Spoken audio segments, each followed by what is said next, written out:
Hello everyone and welcome, or I should say welcome back to my Let's Talk About format. I figured I will bring this series back now that we finally have some news about a new Assassin's Creed multiplayer. Let's start from the beginning. On the 10th of September, during the Ubisoft Forward, the executive producer Marc Alexis Cote revealed some details about Project Infinity. He explained that it's not gonna be a game, but more of a platform, a hub, a launcher, basically our own Animus, in which we could choose which game to play. The fundamental idea behind Infinity is to create an AC metaverse where everything is connected. On the topic of connection, Danny Wallace, one of the hosts of the Assassin's Creed presentation, asked, You guys have always got code names for stuff. Was it a year ago? There was codename Infinity. Where are you with that? Well, that's a great question, Danny, and I'm happy to give you a little bit more about Project Infinity today. Infinity is not a game per se. It's going to be the single entry point for our fans into the Assassin's Creed franchise into the future. So are you saying that players will be able to explore their very own Animus, kind of like a time machine? Exactly, Alice. Infinity is going to be a hub that will unite all our different experiences and our players together in meaningful ways. So, obviously, that begs the question, if you're connecting players and there's more than one player, a lot of people will be thinking, are we talking multiplayer? Well, Danny, it seems we can't hide anything from you. You can't. So we're actually investigating how we will bring back standalone multiplayer experiences into the Assassin's Creed universe, all connected to the Infinity Hub. and my first reaction was, An air duct. Oh my God! Okay, it's happening. Everybody stay calm. What's the Everybody procedure, stay calm. everyone? What's the procedure? Stay calm. Wait. Everybody calm down. I mean, who can blame me? After 10 years without a multiplayer, we can finally look forward to something in the Assassin's Creed universe, and we, meaning me and probably 20 other people at this point, can go to our friend that kept telling us, "He's never gonna come back, you're living in the past," that we were right all along. But can we? Let's start by looking closely at the wording by the executive producer. We are investigating standalone multiplayer experiences, so from the interview already, it seems like nothing was set in stone. On the 11th, I decided to look more into it, and I found this Eurogamer article where Tom Phillips talks about the multiplayer project called Codename Invictus. Let's start with the name, Invictus, a Latin word that means invincible or someone that never knew defeat. I don't know about you, but this kinda scares me, because the first thing that comes to my mind is a battle royale.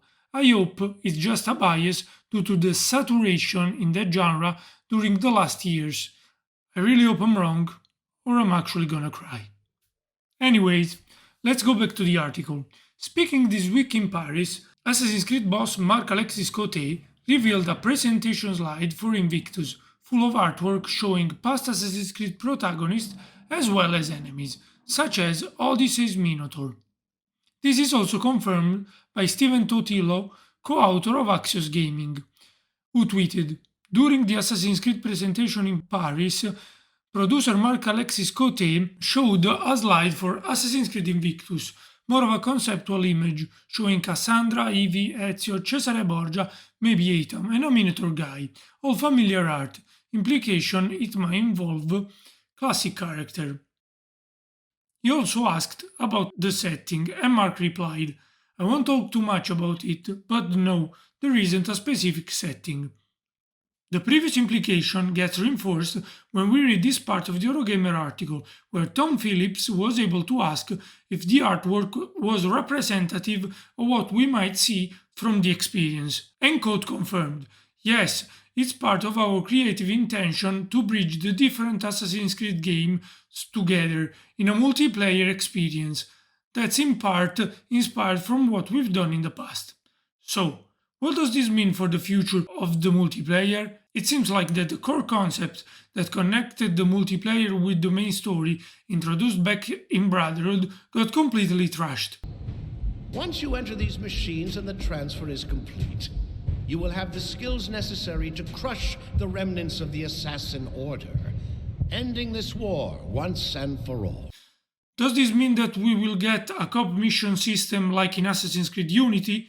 Hold your horses and don't throw your console out the window yet. And let's look at the last part of the interview. That's in part inspired from what we've done in the past. Are we talking about previous single-player games, or are we including multiplayer here? Who knows? Let me know what you think. Let's go back to the article I previously mentioned. Code also revealed that this effort on Project Invictus is led by former senior members of successful Ubisoft multiplayer games, like For Honor and Rainbow Six Siege, that will be joining with AC Talent to leverage their know-how to design a new kind of multiplayer experience. Hold on, wait a minute, those games have nothing in common with AC mechanics. Even worse, according to this .esport article, the developers also commented on how previous Assassin's Creed multiplayer had bad accessibility. I'm not an expert on Rainbow Six or For Honor, since I didn't play either of them myself, but they definitely don't seem more accessible to me. Rainbow Six is an esport game that requires team play and intricate knowledge of weapons, map layouts, and agents. For Honor features a melee combat system focusing on stances to attack, guard, and parry. I don't know about you, but those things seems way more difficult in regard to mechanical skill, considering that in the last two iteration of the Assassin's Creed multiplayer, you literally had to press one button to kill or stun your opponent. In any case, if you actually played or still are playing either game and you disagree with me, please let me know what I got wrong. I would love to get a better grasp of both titles at this point. Okay, now that I have desalted, let's actually see the bright side.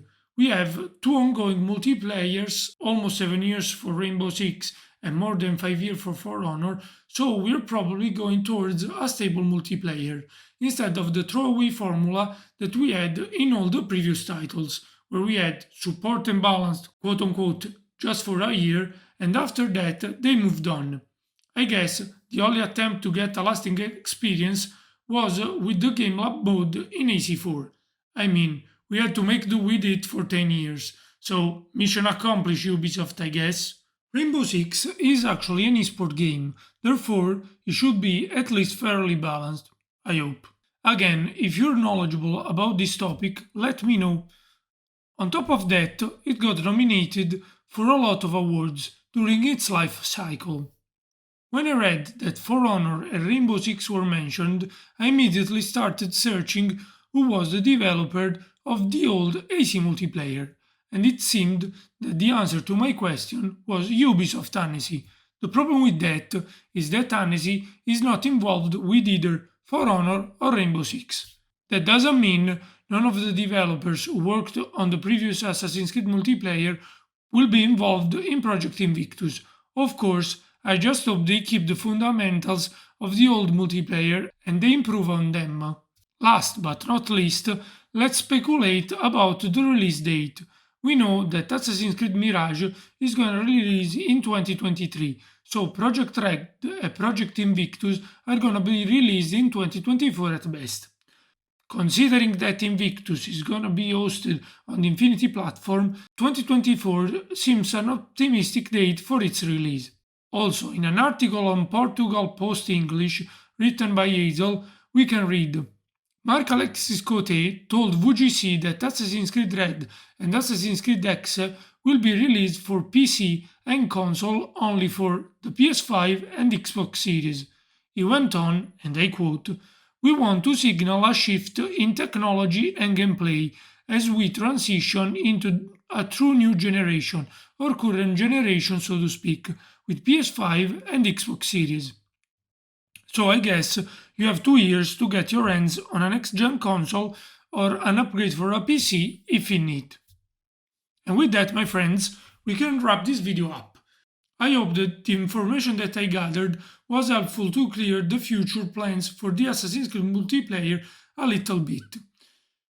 Of course, I advise you to take everything with a sack of salt, because nothing is set in stone here, So don't get your hope too high, and let's keep it real. Let's just hope it comes to fruition. In the meantime, you can also watch the Access the Animus video on Invictus. It has a couple more details that I haven't covered here. Link will be in the description, as well as every article mentioned previously. I'm also gonna release a mini-series on ACB, ACR and AC3 where I share my story and my memories regarding the three multiplayers. The video should have been out the 1st of September, but Ubisoft postponed the server shutdown, so I figured I will delay the upload as well. Regarding Project Invictus, expect more of this series when I compound a decent amount of information, hopefully more concrete, and maybe some artwork or concept art as well. Until then, have a good one and goodbye.